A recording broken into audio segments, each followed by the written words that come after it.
आज मैं आपको क्लास 6 के प्रश्नावली 2.1 का पहला क्वेश्चन बताने जा रही हूँ। पहला क्वेश्चन है, निम्नलिखित की ठीक बाद वाली संख्या बताइए। ठीक है, ठीक बाद पहले इसको छोटे में समझिए। 6, 7 और 8। ठीक है, 7 के ठीक बाद बोल रहा है तो 7 के ठीक बाद क्या है? 8। और 7 से ठीक पहले बोलता है तो 7 से ठीक पहले क्या है? 6। तो जैसे अगर ठीक बाद बोल रहा है तो 7 में जब 1 जोड़ दिए तो ठीक बाद, जैसे ठीक बाद वाले मगर 7 है, इससे पहले अगर पूछता तो कुछ भी हो सकता है, 5, 4, 3 कुछ भी। लेकिन अगर ठीक पहले पूछ रहा है तो ठीक पहले में 1 घटा देंगे और ठीक बाद जब पूछेगा तो उसमें 1 जोड़ देंगे। ठीक है, उसी तरह आप इसमें लगाइए। यहाँ पे है 99,999। इसमें बोल रहे ठीक बाद वाली संख्या, तो ठीक बाद वाली संख्या में क्या करना है? 1 जोड़ना है।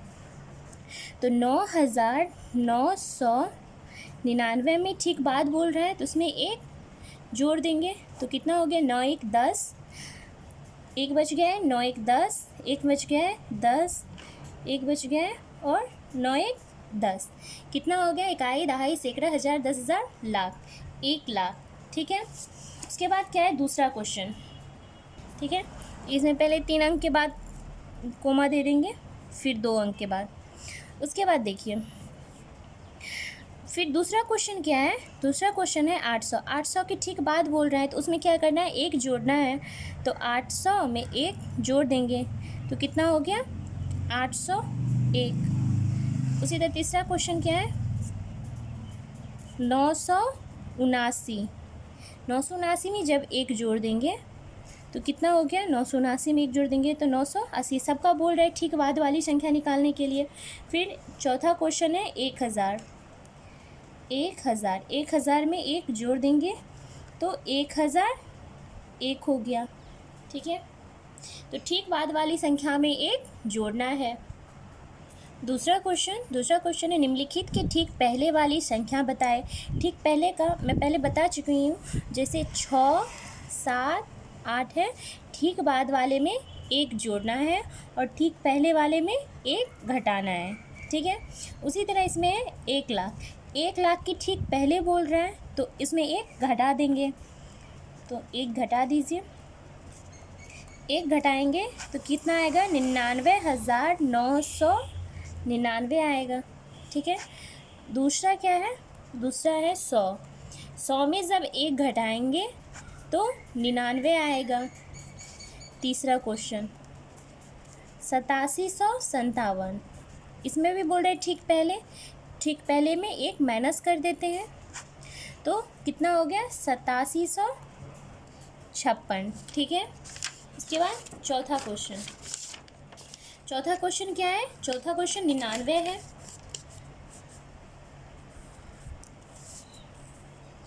चौथा क्वेश्चन क्या है? 99 जब आप 1 घटाएंगे तो 98 आएगा। तीसरा क्वेश्चन है, सबसे छोटी पूर्ण संख्या कौन सी है? पहले पूर्ण संख्या किसे कहते हैं? ये देखिए, पूर्ण संख्या वे संख्या जो 0 से शुरू होता है उसे पूर्ण संख्या कहते हैं। जो 0 से स्टार्ट हो उसे पूर्ण संख्या कहते हैं। जैसे 0, 1, 2, 3, 4 ऐसे करके।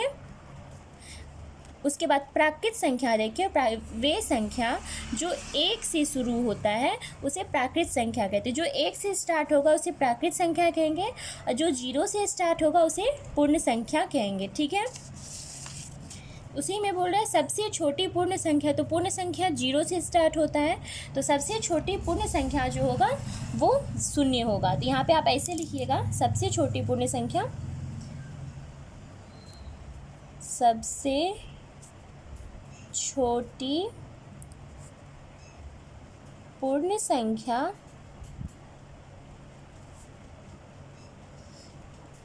0 है। सबसे छोटी पूर्ण संख्या 0 है। ठीक है, चौथा क्वेश्चन है परिवर्ती संख्या या उपरिवर्ती संख्या, उत्तरवर्ती संख्या, दोनों एक ही है। परिवर्ती संख्या का मतलब होता है इस संख्या के बाद वाली संख्या। ठीक है, 2 होता है, एक परिवर्ती संख्या होता है और एक पूर्ववर्ती संख्या होता है। पूर्ववर्ती संख्या, इसे अनुवर्ती भी कहते हैं, अनुवर्ती संख्या। ठीक है, देखिए आप परिवर्ती संख्या और पूर्ववर्ती संख्या में कंफ्यूज हो जाएंगे। ठीक है, इसका याद करने का एक ही तरीका है, जो आप दोनों में से एक याद रखिए। जैसे अगर आपको पूर्ववर्ती याद हो गया, पूर्ववर्ती किसे कहते हैं, तो आप खुद ब खुद एक बन जाएगा। अगर पूर्ववर्ती आता है तो परिवर्ती खुद ब खुद बन जाएगा। तो परिवर्ती संख्या होता है बाद वाली संख्या और पूर्ववर्ती संख्या होता है पहले वाली संख्या। तो आप याद रखिए इसे, पूर्व मीन्स पूर्व का अर्थ होता है पहले। ठीक है, अनु का भी अर्थ होता है मतलब छोटा, तो उससे पहले छोटा का अर्थ हो गया उससे पहले वाला संख्या ही छोटा। जैसे 6, 7, 8 है, तो इसमें अगर छोटा क्या है, 6 ही है, तो उसको ये भी बोल सकते हैं 7 के पहले या 7 से छोटा।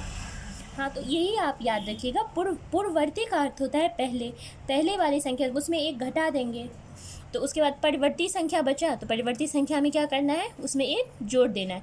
परिवर्ती संख्या या उत्तरवर्ती संख्या पूछे तो उस संख्या में एक जोड़ देना है। जैसे देखिए 5, 7, 8, 9, 6 है, इसका अगर परिवर्ती पूछ रहा है तो इसमें एक जोड़ देंगे। तो इसमें जब आप एक जोड़िएगा तो कितना होगा, 5, 4, 8, 9, 7। ठीक है, दूसरा देखिए 8765, इसमें भी परिवर्ती संख्या पूछ रहा है, परिवर्ती या उत्तरवर्ती। अब तो आप कंफ्यूज नहीं होंगे परिवर्ती संख्या या पूर्ववर्ती संख्या में, क्योंकि या इसमें भी पूर्व में भी आपको पता चल जाएगा जो पहले की संख्या मांग रहा है, और इसमें अनुवर्ती लिखा रहेगा तो आप समझ जाइए छोटा वाला मांग रहा है। तो इसका दोनों का अर्थ तो एक ही है, और बचा ये दोनों तो आप निकाल लेंगे, उसके बाद वाली संख्या मांग रहा है। ठीक है, इसमें क्या बोल रहा है 8765, इसमें एक जोड़ देंगे, परिवर्ती संख्या मांग रहा है, तो 5 1 6, 6 7 और 8। ठीक है, तीसरा क्वेश्चन क्या है, 543। ठीक है, 543 में एक जोड़ दीजिए, तो 3 1 4, 4 544 हो गया। ठीक है, चौथा क्वेश्चन 28 का परिवर्ती मांग रहा है, तो एक जोड़ देंगे, 29 हो गया। ठीक है, उसके बाद पांचवा क्वेश्चन है 9999, इसमें एक जोड़ दीजिए, तो कितना हो गया, 9 1 10, 9 1 10, 9 1 10, 9 1 10, 10,000 हो गया। ठीक है, पांचवा क्वेश्चन है पूर्ववर्ती संख्या अनुवर्ती संख्या निकालें। ठीक है, पूर्व का अर्थ तो होता है पहले, ठीक है, अनु का अर्थ होता है पीछे। जैसे देखिए 3 4 5 है, तो अगर आपसे बोलेगा 4 का पूर्व क्या है तो आप बोलिएगा 3, या 4 से पीछे क्या है तो आप बोलिएगा 4 के ठीक पीछे क्या है, 3। उसी तरह आपका पहला क्वेश्चन है, देखिए 87 65 42। ठीक है, पूर्ववर्ती बोल रहे हैं तो पूर्ववर्ती में एक घटाना है, तो कितना हो गया, 2 में से एक गया 1, 4 5 6 7 और 8। ठीक है, दूसरा क्वेश्चन है 99 का अनुवर्ती पूछ रहा है, तो 99 का अनुवर्ती का अर्थ हो गया, आप इसमें एक घटा दीजिए, तो कितना आ गया, 98 आ गया। तीसरा क्वेश्चन है 101, और 101 में जब आप एक घटा देंगे, अनुवर्ती पूछ रहा है, अनुवर्ती का अर्थ हो गया एक पीछे, तो एक पीछे, तो एक उसमें घटाना, एक पीछे बोल रहा है तो उसमें एक घटाएंगे तब एक पीछे जाएंगे। ठीक है, तो 100। चौथा क्वेश्चन है 45 67 है, तो लिखिए 45 67। ठीक है, पूर्ववर्ती बोल रहा है तो उसमें एक घटा दीजिए, 7 में से गया 6 6 5 और 4। पांचवा क्वेश्चन है 1 लाख, और 1 लाख में आप क्या कीजिएगा, एक घटा दीजिएगा। ठीक है, तो कितना होगा, 10 में से गया 9 9 9। ठीक है, 9 9, 99,999। ठीक है, छठा क्वेश्चन है 50 से 80 के बीच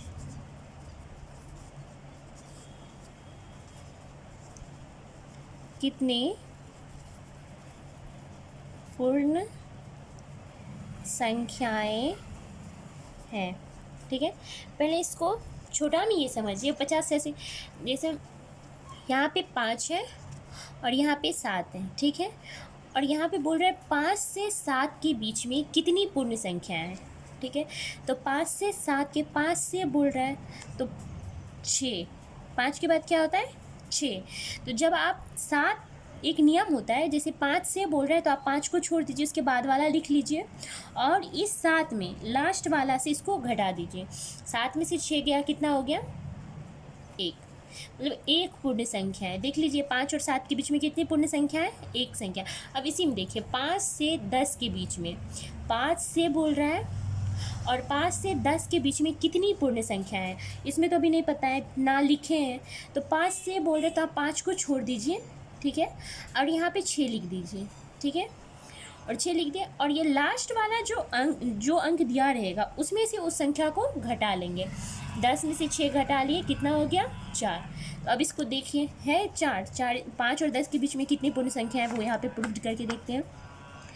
6 होगा, 7 होगा, 8 होगा, 9 होगा, 10। तो ये देखिए 5 और 10 के बीच में 4 पूर्ण संख्या है, 6, 7, 8, 9, 4 पूर्ण। यहाँ भी आंसर 4 निकला है। तो ये तो छोटा डिजिट है तो आप लिख के भी बना सकते हैं, लेकिन यहाँ पे 50 और 80 के बीच बोल रहा है, लिखने में तो बहुत लेट लगेगा। तो इसकी देखिए 50 से 80 के बीच बोल रहा है, 50 से 80 के बीच कितनी पूर्ण संख्या है। तो 50 से बोल रहा है तो आप 50 को क्या कीजिएगा, काट दीजिए। 50 के बाद क्या होता है 51, ठीक है। 51 और ये लास्ट वाला जो भी अंक रहे जिसमें 80 है तो 80 में से इस 51 को घटा दीजिए। 80 में से जब इस 51 को घटाएंगे तो 10 में से 1 गया 9 हो गया और 7 में से 5 गया 2 हो गया 29। तो 50 से 80 के बीच में 29 पूर्ण संख्याएं हैं। तो जब आप ऐसे छोटा करके समझते हैं तो कोई भी बड़ा भी क्वेश्चन रहेगा तो आप बहुत ही आसानी से बना लेंगे, ठीक है। और जब भी आप मैथ बनाइए तो आप पहले उसको क्वेश्चन को समझिए, क्वेश्चन में ही आंसर छिपा रहता है, ठीक है। जब आप क्वेश्चन को अच्छा से पढ़ेंगे, जैसे 50 से 80 के बीच बोल रहा है तो आप जैसे जैसे बोल रहा है वैसे वैसे आप लिखते चलिए, फिर आपका क्वेश्चन बहुत ही आसानी से बन जाएगा। सातवां क्वेश्चन बोल रहा है संख्या रेखा के आधार पर बताइए निम्नलिखित युग्म संख्या में कौन बड़ा है, ठीक है। पहले बोल रहा है संख्या रेखा के आधार पर बताने के लिए, तो पहले संख्या रेखा बनाइए, ठीक है। बीच में 0 होता है और इधर ऋणात्मक होता है, ठीक है, और इधर धनात्मक होता है। 0 के बाईं ओर ऋणात्मक और 0 के दाईं ओर धनात्मक होता है। तो उसी तरह यहाँ पे लिखा है वह 503 और 530, तो 503 हो गया, फिर 530 हो गया, ठीक है। उसके बाद इसमें लिखेंगे इन दोनों में सबसे बड़ा कौन है। तो पहले ये लिखिए 503 जो है वो 530 के बाईं ओर है। जैसे यहाँ पे कोई खड़ा है तो इसका बायां इधर होगा और दायां इसका इधर होगा, तो 530 के बाईं ओर क्या है 503। तो पहले ये लिखिए 503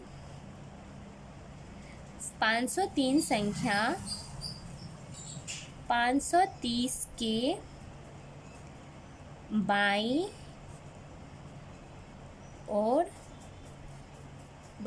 स्थित है, ठीक है। और इसमें बड़ा भी पूछ रहा है, जो निम्नलिखित युग्म संख्या में कौन बड़ा है, बड़ा भी पूछ रहा है। तो 503 बड़ा है या 530, तो 530 ही बड़ा है। यहाँ पे 530 लिखिए, यहाँ पे 503 लिखिए, ठीक है। ये तो पता है ये बड़ा का चिन्ह होता है, ये छोटा का चिन्ह होता है और ये बराबर का चिन्ह होता है। तो अगर ये बड़ा है तो इसकी तरफ कर देंगे। इसमें भी अगर आप कन्फ्यूज़न हो रहे हैं तो इसका एक नॉर्मली तरीका है, अगर समझिए बड़ा सा चॉकलेट है, ठीक है, तो उसको खाने के लिए आप बड़ा सा मुंह खोलेंगे और छोटा सा चॉकलेट खाने के लिए आप छोटा सा मुंह खोलेंगे। तो इसी तरह ये 530 बड़ा है तो आप बड़ा सा मुंह खोलेंगे, ठीक है। यहाँ पे ये 503 छोटा है तो इसकी तरफ छोटा सा मुंह खुला हुआ है, उसका मुंह बंद ही है, उसको चॉकलेट पसंद ही नहीं आया इसलिए इसका ये मुंह बंद है, ठीक है। उसके बाद दूसरा क्वेश्चन है 1020 और 1023, इसको भी संख्या रेखा पे ऐसे करके बनाइए। 0 यहाँ ऋणात्मक होता है और इधर धनात्मक होता है तो क्या है 1020, 1020 और 1023। इसमें भी आपको लिखना पड़ेगा, ये बाई ओर है 1023 की बाई ओर है 1020। यहाँ पे अगर कोई खड़ा है तो इसका बायां इधर होगा और दाहिना इधर होगा, तो इसमें भी आप ये लिखिए 1020 संख्या 1023 के बाईं ओर स्थित है। ठीक है, और बड़ा भी पूछ रहा है, दोनों में बड़ा कौन सा है, तो इधर 1023 लिखिए, इधर 1020 लिखिए। तो दोनों में बड़ा कौन सा होगा, जिधर आपका मुंह बड़ा खुलेगा। समझिए चॉकलेट बड़ा अच्छा वाला चॉकलेट है तो आप बड़ा सा मुंह खोलेंगे, यहाँ खराब वाला चॉकलेट होगा, खराब वाला चॉकलेट तो आप उधर छोटा सा मुंह खोलेंगे। तो वही है। तीसरा क्वेश्चन देखिए, तीसरा क्वेश्चन है 4384 और 5987। ठीक है, इसको भी पहले संख्या रेखा पे दर्शाइए। इधर ये 0 है, इधर ऋणात्मक, इधर क्या है ये 4384 और दूसरा है 5987। ठीक है, तो इसमें भी ये लिखेंगे, ये बाईं ओर है तो इसमें भी आप लिखें 4384 संख्या किसके बाईं ओर है 4384 संख्या 5987 के बाईं ओर स्थित है। ठीक है, और दोनों में बड़ा पूछ रहा है तो यहाँ पे 4384 लिखिए और 5987 लिखिए। ठीक है, जिधर बड़ा रहेगा उधर बड़ा वाला मुंह खोलेगा। ठीक है, तीसरा क्वेश्चन हो गया। चौथा क्वेश्चन देखिए, चौथा क्वेश्चन है 40 और 70 है। ठीक है, पहले इसको संख्या रेखा आप दर्शाइए। 0 इधर ऋणात्मक हो गया, इधर 40 और 70, ये बाईं ओर है 40 तो इसमें भी आप लिखिए 40 संख्या 70 के बाईं ओर स्थित है। ठीक है, और दोनों में बड़ा पूछ रहा है तो 70 लिखिए और इधर 40 लिखिए, जिधर बड़ा रहेगा उधर बड़ा सा मुंह खोल देंगे। ठीक है, अगर आपको सारा वीडियो पसंद आया तो आप लाइक और सब्सक्राइब कर दीजिएगा। Thank you.